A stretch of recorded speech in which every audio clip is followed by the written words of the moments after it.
எத்தனையோ மலைகள் உண்டு, எங்கெங்கோ கோவில்கள் சென்றதுண்டு. ஆனால் உன்னை போல் ஒரு தெய்வத்தை உலகில் நான் கண்டதில்லையே ஐயப்பா. சுவாமியே சரணமையப்பா.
மோகன ரூபன் என்போம், பில்லாளி வீரன் என்போம், வீரமணி கண்டன் என்போம், பந்தளராஜன் என்போம், பம்பாவாசன் என்போம், கலியுக வரதன் என்போம், காந்தமலை வாசன் என்போம், சத்குருநாதன் என்போம், சாந்த சரூபன் என்போம், ஆனந்த சித்தன் என்போம், ஹரிகர சுதன் என்போம், ஈசனுக்கு மகனாம், ஈடில்லா தெய்வமாம், குழந்தையாய் இருப்பானாம், பக்தர் குறையை எல்லாம் தீர்ப்பானாம், ஏழைக்கு அருள்பவனாம், நம்ம குல சுவாமியாம்.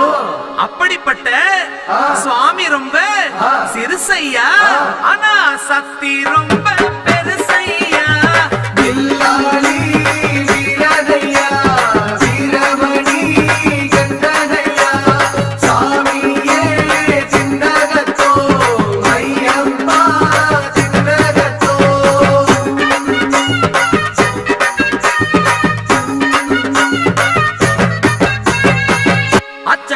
அரசன் என்போம், ஆரியங்காவு ஐயன் என்போம், குலத்து புலை பாலன் என்போம், எரிமேலி ஸ்ரீதர்ம சாஸ்தாவென்போம், சொரிமுத்து ஐயனார் அப்பன் என்போம், ஜோதிச ரூபன் என்போம், மகர்ஷி மர்தன் என்போம், மணிகண்ட சுவாமி என்போம், சுகுண விலாசன் என்போம், சுந்தர ரூபன் என்போம், ஜாதி மத பேதமில்லா கடவுளாம், சத்திய வடிவான தெய்வமாம், ஆபத்தில் காப்பவனாம், அன்னதான பிரபுவாம், உலகத்தின் முப்பற்ற தெய்வமாம், சோதனைகள் செய்வானாம், ஆனா கைவிட மாட்டானாம்.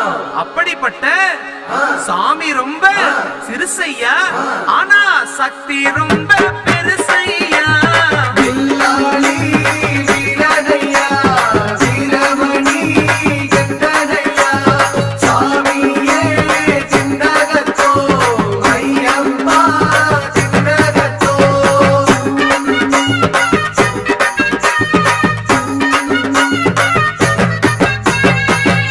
பூலோகநாதன் என்போம், பூமி பிரபஞ்சன் என்போம், ராஜாதிராஜன் என்போம், ராஜமணிகண்ட சுவாமி என்போம், ஸ்ரீதர்ம சாஸ்தா தெய்வம் என்போம், தருணீதர கண்டன் என்போம், பொன்னம்பளவாசன் என்போம், தேவாதி தேவன் என்போம், மங்களமூர்த்தி என்போம், மகர ஜோதி என்போம், சகலகலா வல்லவனாம், சந்தன பிரியனாம், நெய் அபிஷேக பிரியனாம், சபரிமலையில் வாழ்பவனாம், பக்தர் உயிரில் கலந்தவனாம், பாசமான சுவாமி.